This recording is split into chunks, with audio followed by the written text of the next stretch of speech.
Dumnezeu dă picioare. Mi s-a luat, nu vă mai suport.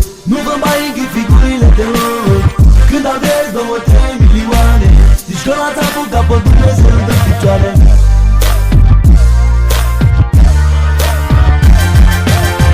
Vă rog, nu mă supărați, că mare bătaie încalzați. Și dacă vă scoateți medical, vă plătesc și apoi vă bani chiar. Vă rog, nu mă supărați, că mare bătaie încalzați. Și dacă vă scoateți medical, vă plătesc și apoi vă bani chiar.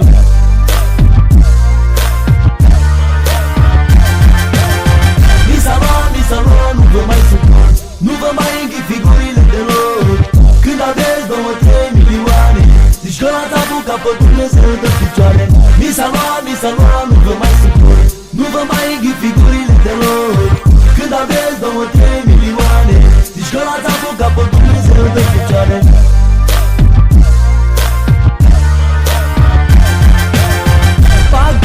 Pachete de bani încasez de câțiva ani. Nu mai am ce să-mi doresc decât pe dușman să-i tăvălesc. Pachete de bani încasez de câțiva ani. Nu mai am ce să-mi doresc decât pe dușman să-i tăvălesc.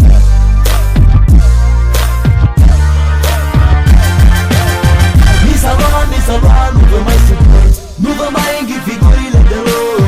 Când aveți 2-3 milioane, zici că l-ați apucat pe Dumnezeu dă picioare. Mi s-a luat, nu vă mai suport. Nu vă mai înghit figurile deloc. Când aveți 2-3 milioane, zici că l-ați apucat pe Dumnezeu dă picioare.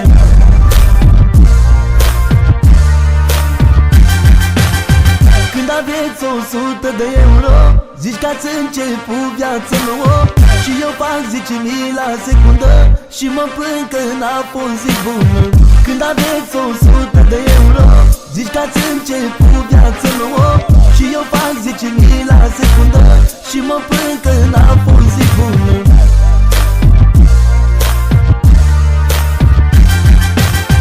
Mi s-a luat, nu vă mai suport. Nu vă mai înghit figurile deloc.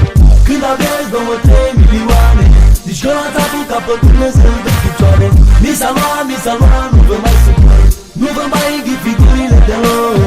Când aveți 2-3 milioane, zici că l-ați apucat pe Dumnezeu dă picioare. Mi s-a luat, nu vă mai